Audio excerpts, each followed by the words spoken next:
Ibu apa kabar? Baik, jadi ini showroom dan headquarters-nya Pak. Iya.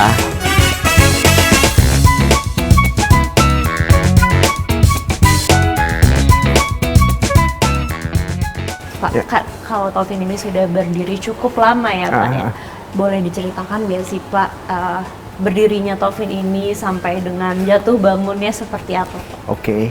Jadi ya secara official memang kita berdiri udah 15 tahun. Tapi sebenarnya unofficially itu kita udah mulai kayak sedikit lebih lama, kayak setahun lebih yang lalu.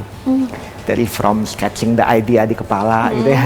Jadi kita tuh mulai tuh dari kategori produk ingredients powder base. Jadi kalau misalkan ibu minum ice blended, ya kurang lebih seperti itulah bahan baku untuk ice blended. Oke.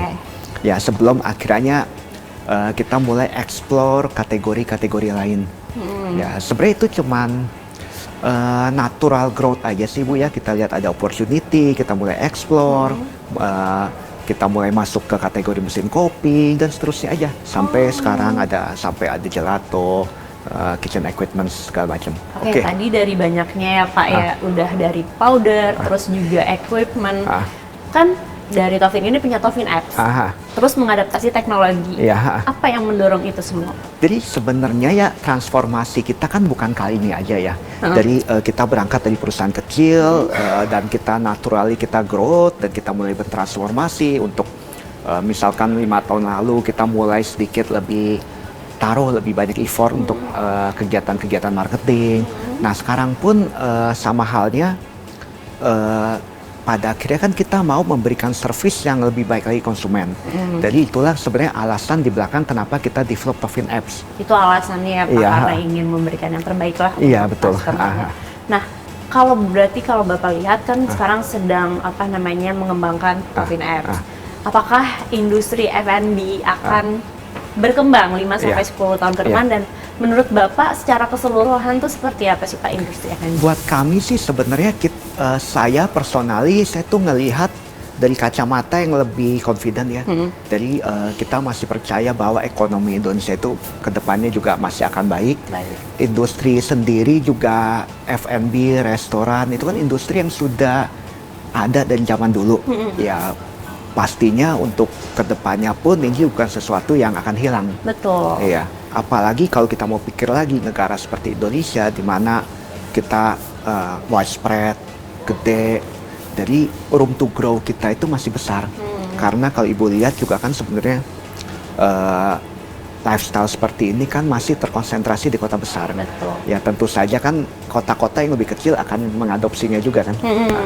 Baik, nah berarti kalau tadi udah terjawab tuh Pak, kenapa mengadopsi teknologi, kenapa akhirnya mengembangkan apps. Fitur-fitur unggulan ya Pak, boleh diperkenalkan? Ya, jadi Taufin App ini kan sebenarnya dibangun based on kita punya operasional proses.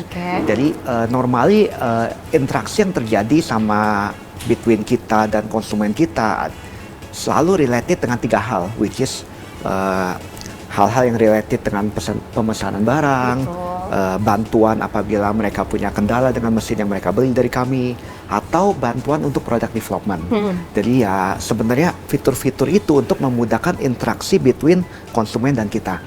Tentu saja ada fitur-fitur seperti tracking system segala macam.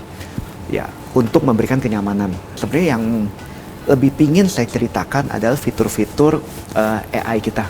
AI, seperti apa tuh Pak? Kalau ibu lihat kan sebenarnya di aplikasi kita kan kita ada 2 macam AI, tradisional AI yang kita gunakan untuk product recommendation dan generative AI yang sekarang lagi rame tuh. Nah, kita juga pakai teknologi GPT-3 3.5 Turbo. Jadi let's say use case-nya apabila konsumen misalkan butuh ide-ide segar misalkan untuk Natal, Lebaran, mereka kan bisa langsung tanya ke AI-nya. Gitu, itu fitur unggulannya ya Pak? Atau misalkan kasusnya misalkan ibu ada kendala dengan mesin kopi.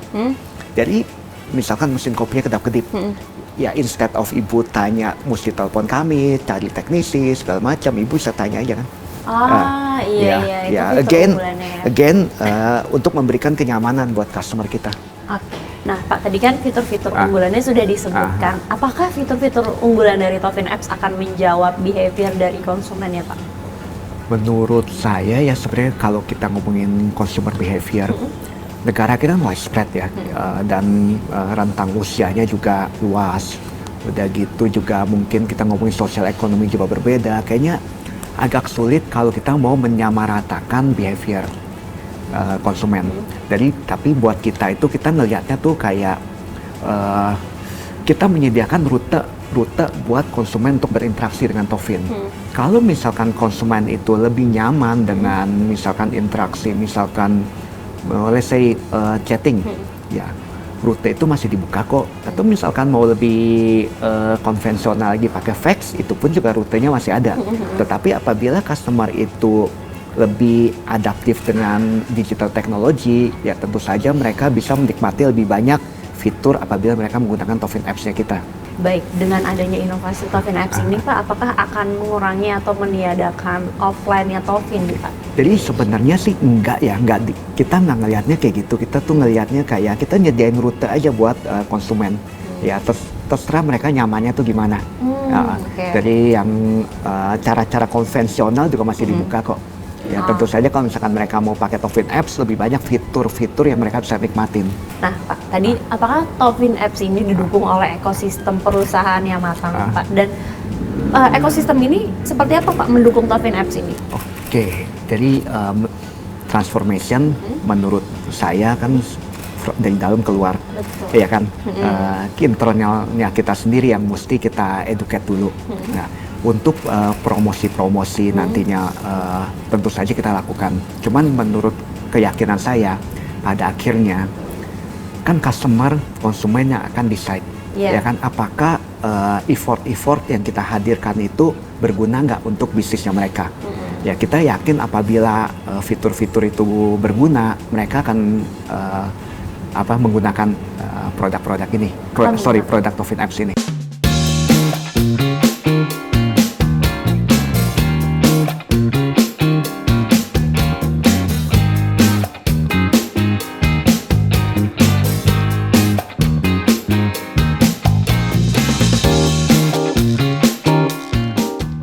Kalau kita lihat kan mengadaptasi teknologi itu yang terpenting ya Pak untuk membantu para customer. Nah kalau Bapak lihat ini ke depannya teknologi yang ada di dalam Tovin App ini seperti apa sih Pak? Apakah akan membantu dan memang sekarang seperti itu Pak behavior dari teknologi ini? Jadi perkembangan teknologi saat ini adalah teknologi yang harusnya mungkin mengadopsi apa yang kita sebut dengan industri 4.0 gitu. Jadi industri 4.0 itu kan ada big data analytic, ada internet of things, termasuk juga artificial intelligence gitu ya.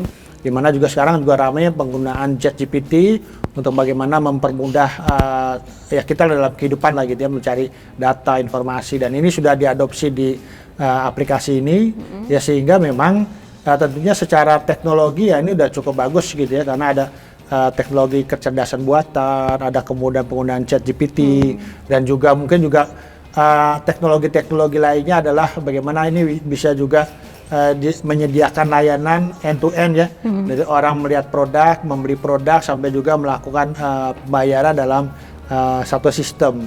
Dan tentunya juga ini akan mengurangi mungkin orang tiba-tiba mungkin datang gitu ya ke kantor Tovin misalnya gitu ya, tapi bisa melakukan perjanjian lebih dulu, memilih waktu yang tepat untuk datang, dan ya kita harapkan ini bisa makin meningkatkan, membantu bisnis F&B di Indonesia kini dan ke depan ya, karena memang bisnis ini kan juga sangat dinamis, dan tentunya juga aplikasi atau transformasi digital industri F&B ini memang harus dilakukan, dan ini merupakan salah satu upaya ke sana saya pikir.